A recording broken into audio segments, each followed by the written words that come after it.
ஏதோ ஒரு real time application எடுத்துக்கிறோம் ஓகேவா. நம்ம டே டு டே லைஃப்பில் ஏதோ ஒரு அப்ளிகேஷன் பில்ட் பண்ணுறோம் அப்படின்னா, ஸோ இப்போ நான் சொல்கிறது தான் கரெக்டான ஃப்ளோ இல்லை, இது நான் யூஸ் பண்ண ஃப்ளோ இப்படி தான், நான் ஏதாவது எனக்கு ரிக்வயர்மெண்ட் தான் இப்படி தான் பண்ணுவேன். ஸோ இது பெட்டராக இருக்கும் அப்படின்ட்டு. ஸோ நமக்கு முதல்ல என்னென்னலாம் தேவை ரெக்வயர்மெண்ட்டை கேதர் பண்ணிவிட்டு, ஸோ அதுக்கப்புறம் எப்படி பண்ணலாம் அப்படின்றதான் இன்றைக்கி பார்க்குறோம். ஸோ இப்போ வந்து ரியல் டைமில் ஒரு பேங்க் அப்ளிகேஷன் எடுத்துட்டோம் அப்படின்னா, பேங்க்கில் இப்போ என்ன டைப் ஆஃப் யூஸர், இப்போ ஒரு பேங்க்குக்கு ஒரு அப்ளிகேஷன் பண்ணுறேன் அப்படின்னா என்னென்ன டைப் ஆஃப் யூசர்ஸ்லாம் அதை யூஸ் பண்ணுவாங்க அப்படின்னு பார்த்தோன்னா, கஸ்டமர் ஒருத்தங்க இருக்க போகிறாங்க ஓகேவா. அதில் இருக்க எல்லாருமே கஸ்டமர் தான். லோன் வாங்குறாங்களும் சரி, அதில் ஒரு அக்கௌண்ட் க்ரியேட் பண்ண போகிறோம். அக்கௌண்ட்டை வந்துட்டாலே அவன் கஸ்டமரு.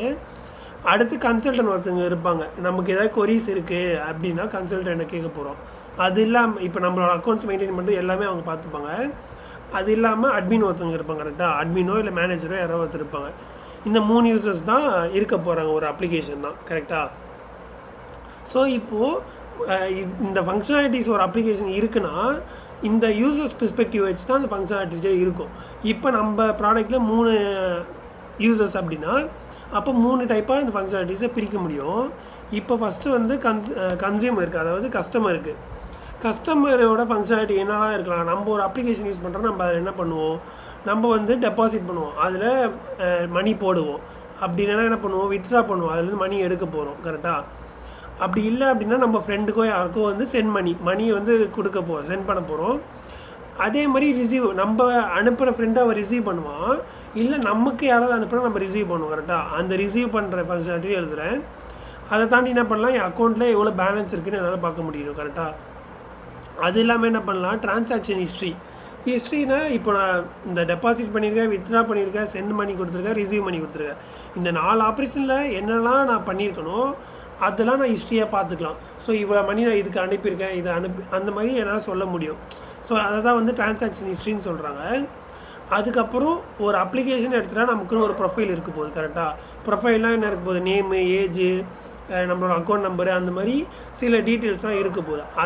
அதில் எதெல்லாம் நம்மளால் எடிட் பண்ண முடியுமோ அதெல்லாம் நம்ம எடிட் பண்ணுற ஆப்ஷன் நமக்கு இருக்கும் கரெக்டாக. இது வந்து கஸ்டமரோட ஃபங்க்ஷனாலிட்டி ஓகேவா. இது வரைக்கும் புரிஞ்சுருக்கோம். இப்போ ஒரு கன்சல்டன்ட் எடுத்துட்டோம்னா அவனுக்கு என்னென்ன இருக்க போகுது, கன்சல்டன்ட் எடுத்துட்டா அவனுக்கு பெரிய இது இல்லை, அதாவது யாரெல்லாம் கஸ்டமர் இருக்கா அப்படின்ற லிஸ்ட் இருக்க போகுது. அப்படி பார்த்துக்கலாம். அப்படி இருக்கா அப்படின்னா கஸ்டமரோட ப்ரொஃபைல் அவனால் வியூ பண்ணி பார்க்க முடியும். வியூனா அந்த ப்ரொஃபைல் என்ன இருக்க போகுது, நேமு, ஏஜி, இப்போ நம்ம சொன்ன ஃபோன் நம்பர், இமெயில் ஐடி, அந்த மாதிரி ஏதோ இருக்கும். ஸோ ஏதோ டீட்டெயில்ஸ் இருக்கும், அந்த கஸ்டமரோட டீட்டெயில்ஸாக அவன் பார்க்கலாம். அதேமாதிரி லோன் எலிஜிபிள்னால் என்னது, இந்த கஸ்டமர் வந்து லோனுக்கு எலிஜிபிளாக இல்லையா அப்படின்னு அவங்களோட ஸ்டேட்டஸ் வச்சு மூவ் பண்ண, அதாவது டிரான்சாக்ஷன் ஹிஸ்ட்ரியோ ஏதோ ஒன்று வச்சு மேபி இந்த ஒரு இது சொல்லுவாங்களே சிபில் ஸ்கோர் வச்சு எலிஜிபிள். ஸோ அந்தமாதிரி நம்ம கூட இங்கே என்ன பண்ணலாம், சிபில் ஸ்கோர் கூட வச்சுக்கலாம். ஒரு கஸ்டமருக்கு சிபில் ஸ்கோர் இருக்கும் அப்படின்னு கூட, சிபில் ஸ்கோர்னு ஒன்று இருக்கும். ஸோ அது அவங்க யூஸ் பண்ணுறதை பொறுத்து அது மாறும் அப்படின்றாங்க. ஸோ அதை வச்சு அவங்க லோன் எலிஜிபிலிட்டி அவங்க இது பண்ணிப்பாங்க.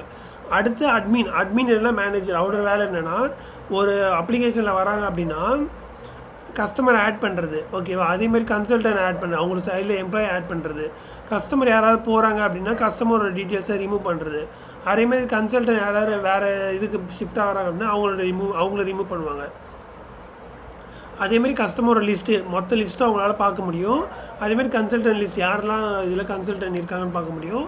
இப்போ லோன் எலிஜிபிள் இவங்க பார்த்தோம்ல, இவங்க லோன் எலிஜிபிள் இருந்தாலும் இவங்களால அப்ரூவ் பண்ண முடியாது. இவங்க லோன் எலிஜிபிள்ன்ட்டு மேனேஜருக்கு தான் அனுப்புவாங்க, மேனேஜர் தான் அப்ரூவல் கொடுக்கணும். ஸோ மேனேஜர் இப்போ அப்ரூவல் கொடுத்துட்டா, ஃபார் எக்ஸாம்பிள் ஒரு 10Lக்கு வந்து இவங்க அப்ரூவல் கொடுக்குறாங்க அப்படின்னா இந்த 10L வந்து கஸ்டமரோட பேலன்ஸில் போய் ஆட் ஆகிருக்கணும் கரெக்டாக. ஸோ இந்த மாதிரி ஒரு பெரிய ஃப்ளோவே வரும் இதுக்கப்புறம். ஸோ இதுதான் வந்து ஒரு ஆக்சுவல் பேங்க்கோட இருக்க ஒரு யூசருக்கு இதுதான் ஃபங்க்ஷனாலிட்டி. ஒரு சின்ன பேங்க் அப்ளிகேஷன்னா இந்த ஃபங்க்ஷனாலிட்டிஸ் இருந்தால் போதும். இதுதான் ஒரு மினி அப்ளிகேஷனாக வச்சுக்கலாம் ஓகேவா. ஸோ இது வரைக்கும் புரியணும் என்னென்ன ஃபங்க்ஷனாலிட்டிஸ் இருக்கலாம் அப்படின்றத டிசைட் பண்ணிட்டோம். ஃபஸ்ட்டு பேஸுக்கு அதான் பண்ணுறோம். ஃபஸ்ட்டு என்ன அப்ளிகேஷன் பண்ண போகிறோம், அடுத்து அந்த அப்ளிகேஷனில் என்னென்ன யூசர்ஸ் இருக்க போகிறாங்க, அந்த யூசர்ஸ்க்கு என்னென்ன ஃபங்க்ஷனாலிட்டிஸ் ஆட் பண்ண போகிறேன், இது ஒரு ஃபேஸாக பிரிச்சிடும்.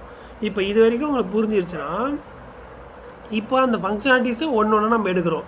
இப்போ ஃபஸ்ட்டு கஸ்டமருக்கு போகிறோம் அப்படின்னா கஸ்டமருக்கு இருக்க ஃபங்க்ஷனாலிட்டிஸை நம்ம எப்படி அரைவ் பண்ண போகிறோம், என்னென்ன ப்ராசஸ் பண்ண போகிறோம் அப்படின்னு ஒரு ஹை லெவலாக எழுதுகிறேன். ரொம்ப டெப்த்தாக எழுதலை, லாஜிக் வைஸ் எழுதலை, ஒரு டெப்த்தாக ஒரு ஹை லெவலாக எழுதலாம். எப்படி எழுதலாம்? இப்போ டெபாசிட்னால் என்ன பண்ண போகிறோம், எல்லாத்துலேயுமே இந்த அக்கௌண்ட் வேலிட்னு கண்டிப்பாக வந்துடும். யார் டெபாசிட் பண்ணுறாங்களோ அவங்க வந்து வேலிடான கஸ்டமரானு பார்க்கணும். ஃபஸ்ட்டு பாயிண்ட் அதுதான். அடுத்து டெபாசிட் கொடுக்குறாங்க. இப்போ என்ன பண்ணுறோம், டெபாசிட் பண்ணுறோம் அப்படின்னா பேலன்ஸ் கூட எவ்வளோ அமௌண்ட் கொடுத்தாங்களோ அது அமௌண்ட்டை வந்து ஆட் ஆகிடும். ஸோ இப்போ நம்ம வந்து ஒரு டிரான்சாக்ஷன் பண்ணியிருக்கோம் கரெக்டாக, அதை வந்து ஹிஸ்ட்ரியில் நம்ம ஸ்டோர் பண்ணிடணும். இது டெபாசிட்டுக்கு. அதேமாதிரி வித்ட்ரா பண்ணால் என்ன பண்ணுவோம், அக்கௌண்ட் வேலிடான்னு செக் பண்ணுறோம், பேலன்ஸு இருக்கான்னு பார்க்கணும். ஏன்னா வித்ட்ரா பண்ணுற அளவுக்கு பேலன்ஸ் இருக்கான்னு பார்க்கணும். பேலன்ஸ் இருக்குது அப்படின்னா வித்ட்ரா பண்ணிடுறேன். வித்ட்ரா பண்ணுறா என்ன ஆகும், பேலன்ஸ்லேருந்து அந்த அமௌண்ட்டு போயிடும். போனதுக்கப்புறம் நம்ம என்ன பண்ண போகிறோம், ஹிஸ்ட்ரியில் ஸ்டோர் பண்ண போகிறோம். இதுதான் ஒரு வித்ட்ராவோட ஆப்ரேஷன். அடுத்து சென்ட் மணினா இந்த இடத்துல என்ன பண்ணுவோம், மணி யாருக்கும் அனுப்ப போகிறோம். ஸோ அப்போது நம்ம அக்கௌண்ட் வேலிடான்னு செக் பண்ணுறோம். ரிசீவரும் இந்த இடத்துல வந்து வேலிடான அக்கௌண்ட்டான்னு செக் பண்ணுறோம். ஏன்னா இந்த இடத்துல நம்ம ரெண்டுமே இருக்கும், நம்ம அக்கௌண்ட் இருக்கும், யாருக்கு அனுப்ப போகிறோம் அப்படின்ற அக்கௌண்ட்டும் இருக்கும். ஸோ அந்த அக்கௌண்ட்டும் இருக்கான்னு பார்த்துட்டு பேலன்ஸ் நமக்கு கரெக்டாக இருக்கும். ஏன்னா இந்த இடத்துல நான் மணி எவ்வளோன்னு கொடுக்க போகிறேன், பேலன்ஸ் முதல்ல வேலிடாக இருக்கான்னு செக் பண்ணணும். கரெக்டாக இருக்குன்னா பேலன்ஸ்லேருந்து அமௌண்ட்டை டெலிட் பண்ணிவிட்டு சென்ட் மணி அடிச்சிடுவேன். ஸோ மணி அப்போது அவங்களுக்கு சென்ட் ஆகிடும். ஹிஸ்ட்ரியில் தான் ஸ்டோர் பண்ணிவிடுவேன். யாருக்கு ஸ்டோர் ஆகும்னா ரெண்டு பேருக்குமே ஸ்டோர் ஆகும். சென்ட் பண்ணவருக்கும் ஸ்டோர் ஆகும். இப்போ ரிசீவருக்கு பார்ப்போம், ரிசீவருக்கு எப்படி ஸ்டோர் பண்ணுறோன்ட்டு. ரிசீவருக்கும் ஸ்டோர் ஆகும். எப்படின்னா ரிசீவருக்கு வரும் இந்த இடத்துல அக்கௌண்ட், அதாவது பேலன்ஸ் ப்ளஸ் இந்த அமௌண்ட்டு. இந்த இடத்துல வேலிடேஷன்லாம் தேவையில்லை. ஏன்னா இவருக்கு கால் வருதுன்னா இங்கேயே நம்ம செக் பண்ணியிருப்போம். இவருக்கு கால் வந்துருச்சு அப்படின்னா பேலன்ஸு ப்ளஸ் அமௌண்ட்டை வந்து நம்ம பண்ணிவிடுவோம். அதேமாதிரி இவரோட ஹிஸ்ட்ரியில் இவ்வளோ அமௌண்ட் ஆட் ஆகிருக்கு, யார்கிட்டருந்து சென்ட் மணி யார் பண்ணாலும் அவங்ககிட்டருந்து, அந்த மாதிரி ஒரு ஹிஸ்ட்ரியை நம்ம மெயின்டைன் பண்ணுவோம். ஓகேவா? இது வந்து இப்போ டெபாசிட்டு, வித்ட்ரா, சென்ட் மணி, ரிசீவ் மணி, இதுக்காக பார்த்தோம். இவ்வளோ தான் ஹிஸ்ட்ரியில் இது 4 ஆப்ரேஷன் தான் நம்ம ஸ்டோர் பண்ண போகிறோம். ஸோ எப்போ மணி எடுக்கிறோம், எப்போ மணி வருது அப்படின்ற ஃப்ளோ பார்க்கறதுக்காக. இது வந்து வித்ட்ரா, இது வந்து ஒரு பேசிக் ஃபங்க்ஷனாலிட்டி. இப்போது அந்த ஹிஸ்ட்ரியை பார்க்குறதுக்கு நமக்கு ஒன்று வேணும்ல, அதுதான் இந்த டிரான்சாக்ஷன் ஹிஸ்ட்ரி. ஸோ இதுக்கு முன்னாடி அக்கௌண்ட் வேலிடாக நம்ம செக் பண்ணுறோம். வேலிட் அப்படின்னா ஹிஸ்ட்ரி எடுத்து பார்த்துக்க முடியும். ஓகே, அதே மாதிரி பேலன்ஸ் எவ்வளோ இருக்குது. இப்போ இந்த ஆப்ரேஷன்லாம் போக ஏதாவது அப்பப்போ நம்ம பேலன்ஸ் பார்க்குறோம் அப்படின்னா அக்கௌண்ட் வேலிடான்னு பார்க்குறோம். இருந்துச்சு அப்படின்னா பேலன்ஸ்னு கொடுத்துருவோம். ஏன்னா நம்ம பேலன்ஸை வந்து ஒரு டைமும் நம்ம கன்கரண்ட்டாக தான் வச்சுருக்கோம். ஏதோ ஒரு ஆப்ரேஷன் நடக்குதுன்னா அப்போ அட் அ டைம் பேலன்ஸையும் அப்டேட் பண்ணிடணும், ஹிஸ்ட்ரியும் அப்டேட் பண்ணிவிடுவோம். அதனால இப்படி வச்சுருக்கோம். ஓகேவா? ஸோ அக்கௌண்ட் வேலிடாக இருந்தால் கரண்ட்டாக இருக்க பேலன்ஸை எடுத்து அனுப்பிடுவேன் அப்படின்ற மாதிரி நம்ம முடிச்சிடலாம். அதே மாதிரி எடிட் ப்ரொஃபைல்னால் இந்த இடத்துல என்ன பண்ணலாம், அக்கௌண்ட் வேலிடான்னு பார்க்குறோம்.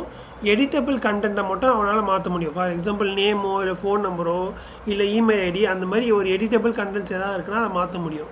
ஸோ இது எடிட்டபிள்.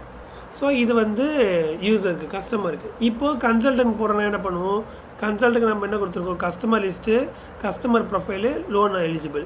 முதல்ல கஸ்டமர் லிஸ்ட்டு எப்படி எடுப்போம், முதல்ல கன்சல்டனோட அக்கௌண்ட் வேலிடான்னு பார்க்கணும். ஓகேவா? வேலிட் அப்படின்னா லிஸ்ட்டு நம்ம ஒரு இடத்துல மெயின்டைன் பண்ண போகிறோம். இப்போ மல்டிபிள் யூசர்ஸ் இருக்காங்கன்னா ஏதோ ஒரு ஸ்டோரேஜில் நம்ம இந்த யூசர்ஸ் வந்து ஸ்டோர் பண்ணிட்டு போகிறோம். அதை வந்து நம்ம அப்படியே அனுப்பிடுவோம், அவ்வளோதான். ஸோ இது கன்சல்டன்ட்க்கு. அதே மாதிரி கஸ்டமர் ப்ரொஃபைலு. ஸோ இப்போது அதுக்கு முன்னாடி அவனோட அக்கௌண்ட் வேலிடான்னு பார்க்குறோம், கஸ்டமர் அக்கௌண்ட்டு அவன் கொடுப்பான், கஸ்டமர் அக்கௌண்ட் வேலிடான்னு பார்க்குறோம்.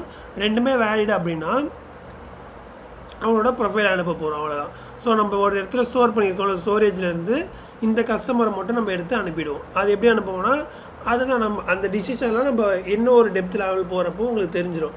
ஸோ இது ஹை லெவலாக எனக்கு இப்படி வருது வேலிடான்னு பார்த்தோன்னா நான் அந்த ப்ரொஃபைல் எடுத்து அனுப்பிடுவேன், அவ்வளோதான். இப்போ லோன் எலிஜிபிள்னா அக்கௌண்ட் வேலிடான்னு பார்க்குறேன், கன்சல்டனோட. ஓகே, இந்த இடத்துல கஸ்டமர் அக்கௌண்ட் வேலிடான்னு பார்க்குறேன். அடுத்து லோன் எலிஜிபிள் நம்ம எப்படி பார்ப்போம்னு சொன்னோன்னா, இப்போது சிபில் ஸ்கோர் எடுத்துகிட்டோம். ஸோ சிபில் ஸ்கோர் வந்து ஒரு லெவலுக்கு மேலே இருக்குது அப்படின்னா லோன் எலிஜிபிள் அப்படின்ற மாதிரி எடுத்துரும். இல்லைனா இன்எலிஜிபிள். லோன் எலிஜிபிள்னால் இது யாருக்கு போகும்னா மேனேஜருக்கு அப்ரூவல் போகும். ஸோ இங்கேயே போடலாம், அப்ரூவல் ஃபார் அட்மினுக்கு நம்ம அனுப்பிடுவோம் அப்படின்னு. ஸோ இப்போ அட்மினுக்கு வரும். அட்மின் என்னென்ன பண்ணலாம், ஆட் கஸ்டமர் பண்ணலாம், ரிமூவ் கஸ்டமர் பண்ணலாம், add consultant, remove consultant. Okay, loan approval போடல. ஓகே, சரி, லாஸ்ட்டாக போடலாம். ஸோ இப்போ ஆட் கஸ்டமர் என்ன பண்ணுவோம், முதல்ல அட்மின் வந்து வேலிடான அக்கௌண்ட்னு பார்த்துட்டு ரிக்வயர் டீட்டெயில்ஸ் தான் கஸ்டமரோட டீட்டெயில்ஸ் எல்லாமே அவங்க கொடுத்துடணும். ஸோ கிரியேட் யூசர், ஒரு யூசரை க்ரியேட் பண்ணிவிடுவேன். க்ரியேட் பண்ணிவிட்டு ஸ்டோரேஜில் ஆட் பண்ணிடுவேன். இதுதான் ஒரு ப்ராசஸ். இதே தான் ஆட் கன்சல்டன்ட்க்கும். அக்கௌண்ட் வேண்டான்னு பார்ப்பேன், gather required details, create consultant இந்த இடத்துல, ஆட் இன் ஸ்டோரேஜ் ஆகலாம். ஏதோ ஒரு இடத்துல நம்ம ஸ்டோர் பண்ண போகிறோம், அந்த இடத்துல ஸ்டோரேஜில் ஸ்டோர் பண்ணிவிடு அப்படின்னு. ரிமூவ் கஸ்டமர்னால் அக்கௌண்ட் வேலிடான்னு பார்க்குறோம். கஸ்டமர் அக்கௌண்ட்டோ ஏன்னா எந்த அக்கௌண்ட்டை ரிமூவ் பண்ண போகிறோன்ற வேலிடை பார்த்துட்டு ரிமூவ் பண்ணுறோம். இதே தான் கன்சல்டன்ட்க்கும். ஸோ முதல்ல அது அக்கௌண்ட் வேலிடான்னு பார்க்குறோம், கன்சல்டன்ட் அக்கௌண்ட் வேலிடான்னு பார்க்குறோம், ரிமூவ் பண்ணுறோம். ஓகே, அடுத்து என்ன இருக்குன்னா கஸ்டமர் லிஸ்ட்டு ஆல்ரெடி நம்ம எப்படி எடுப்போம்னா இந்த இடத்துல பார்த்துட்டு போல் கஸ்டமர் லிஸ்ட் தான் அக்கௌண்ட் வேலிடாக இருந்தாலே போதும். லிஸ்ட் எடுத்து நம்ம கொடுத்துருவோம் ஸ்டோரேஜ்லேருந்து. அதே தான் கன்சல்டன்ட்க்கும். கன்சல்டன்ட் லிஸ்ட் எடுக்கிறதுக்கு அக்கௌண்ட் வேலிடாக இருந்தால் போதும். அக்கௌண்ட் வேலிட் லிஸ்ட் எடுத்து அனுப்பிடுறேன்.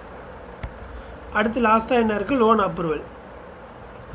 லோன் அப்ரூவல் வந்து ஆக்சுவலாக அதை தான் கன்சல்டனே பார்த்து அனுப்பிடுவாங்க இந்த இடத்துல சிபில் ஸ்கோர் இருக்கான்ட்டு. ஸோ இவர் ஜஸ்ட் அப்ரூவ் பண்ணால் போதும். இல்லை ஃபியூச்சரில் நம்ம ஏதாவது ஆட் பண்ணுறோம், இவர் எக்ஸ்ட்ரா ஏதாவது பண்ணணும் அப்படின்னா இவர் பண்ணலாம், அவ்வளோதான் அப்ரூவ். இதுதான் ஒரு அப்ளிகேஷனோட பேசிக் ஃபங்க்ஷனாலிட்டி. ஒரு ஹை லெவலாக